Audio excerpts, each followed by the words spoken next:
Hey guys, अस्सलाम वालेकुम। I am doing great and hopefully आप सब ठीक होंगे, खैरियत से होंगे, फर्स्ट क्लास होंगे। So today is our computer networks lab exam. So उसी के कुछ लास्ट टचेस कर रहे हैं, then we will be free from computer networks. But अभी हमारी क्लासेस चल रही हैं और ईद के बाद एग्ज़ाम्स होंगे। उसके बाद हमारी डेज़ी की क्लास थी, सो हमने वो अटेंड की। उसके बाद बीवी वालों ने कुछ ऑर्गेनाइज़ किया था, I don't know what was this, may be a summer festival. So हम वो देखने चले गए थे। Then we had a seminar about human and artificial intelligence. So अभी चलते वहाँ पे। And unique and validating ways. Before we begin, let's invite the blessings of Allah subhanahu wa ta'ala upon our gathering. I would like to invite Abu Huraira to come forward and recite a few verses from the Holy Quran.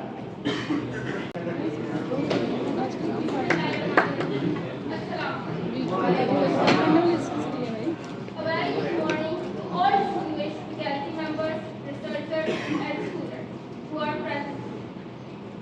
My name is Ikhlas Banu, along with my colleague Ms. Ali Nasri. We are honored to represent this comprehensive session on bridging the gap human intelligence versus artificial intelligence. आज हम इस session पे स्क्रिप्टली आज हम इस session पे transformative बिल्कुल discussion करेंगे।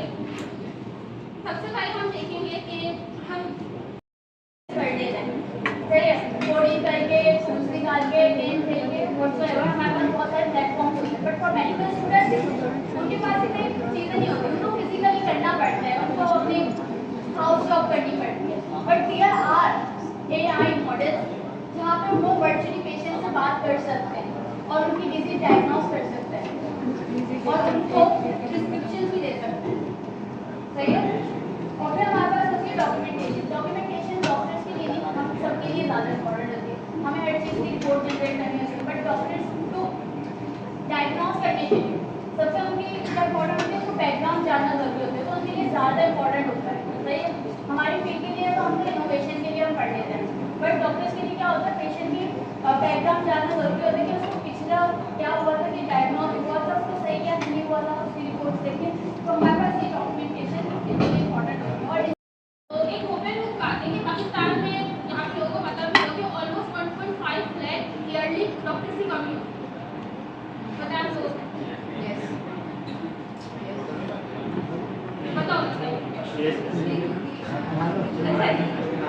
तो अच्छा, अब डॉक्टर्स की कमी है, असिस्ट करने के लिए तो कोई होना चाहिए, थोड़ी बहुत नो आओ, वरना डॉक्टरों के पास लाइन लगानी पड़ती है। ये तो आप लोगों को पता है। अपॉइंटमेंट लेने के लिए तो लाइन लाजमी लगेगी, इंतजार तो लाजमी करना ही पड़ेगा।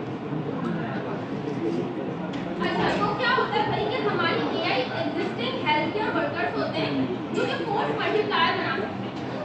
जैसे कि अगर मैं बात करूँ शौकत खानम हॉस्पिटल की, पाकिस्तान में कराची है शौकत खानम हॉस्पिटल, वहाँ पर क्या हुआ है कि भाई एआई असिस्ट रेडियोलॉजी को है ना इन्वेंट कर दी गई थी और यूज़ करवा दी गई। वहाँ पर कैंसर डिटेक्शन 30% फास्टर हो गया अगर मैं किसी रैंडम कैंसर डिटेक्शन की बात करूँ। सिर्फ और सिर्फ एआई। वो आपको सिर्फ समराइज करके देगा आपकी लीड लैंग्वेज, जिस लैंग्वेज में आप करना चाहते हैं, चाहे वो लोकल हो, चाहे वो इंग्लिश हो, चाहे वो उर्दू, किसी में भी वो आपको उस लैंग्वेज में आपको समराइज करके आपको। लेकिन उन बतौर उनकी आबादी कम हो रही है, इंसान कम होना शुरू होंगे, लिहाजा रोबोट काम करेंगे। तो मैं 10 अरब रोबोट्स जो हैं वो दुनिया में ये ग्लोब पर छोड़ूंगी। तो इससे तो ये जाहिर होता है कि वाकई सब जगह पे रोबोट ही नजर आएंगे, हम लोग तो नहीं होंगे, पता नहीं कहाँ होंगे। लेकिन अगर आप, ये उनका विजन है, आप भी अपना कुछ विजन रखते होंगे। मेरी जाती सोच ये है कि ये कंप्लीट रिप्लेसमेंट पॉसिबल नहीं है, इसलिए कि रोबोट्स या एआई ये इंसान की तख्लीक है। इंसान जो भी चीज तख्लीक करेगा कभी भी ये नहीं चाहेगा कि वो उस पर हावी हो जाए। मुझे बड़ी खुशी हो रही है हकीकत ये है, और जिस तरह आपने पार्टिसिपेट किया, सवाल जवाब किए, और जिस तरह हमारे टीचर्स ने जो है आपको इनलाइट किया, और इट्स वंडरफुल। और आपने सवाल को पीछे बड़े इंटरेस्टिंग हमारे ये डॉक्टर आदिल साहब जो है कह रहे थे कि, और आपने सवाल भी किया कि इंसान को रिप्लेस करेगा कि नहीं करेगा। तो बात यह है कि AI या कोई नई चीज़ नहीं है। मैंने तो कोई 25 साल पहले की बात है, जब मैं जामिया मिलिया प्रोडक्टिव का प्रिंसिपल था, तो हमने PLC का कोर्स इंट्रोड्यूस किया था। And finally the seminar has come to an end. It was good but भाई गर्मी बहुत ज़्यादा थी, AC नहीं चल रहा था। Then कुछ न्यू स्टॉल्स लग गए थे, सो हम वो देखने आ गए थे, but we didn't like anything. Like mostly food stalls थे and there were some architectures and handmade jewellery जो कि अच्छी थी। We did some gossip. हम सुबह के 8:30 बजे से आए हुए हैं और अभी 4:30-5 हो रहे हैं and we haven't eating anything. बहुत ज़्यादा भूख लग रही थी, सो घर आके मैंने जल्दी से पराठा बनाया और इसके बाद चाय और कैंडी बिस्किट्स खाए थे।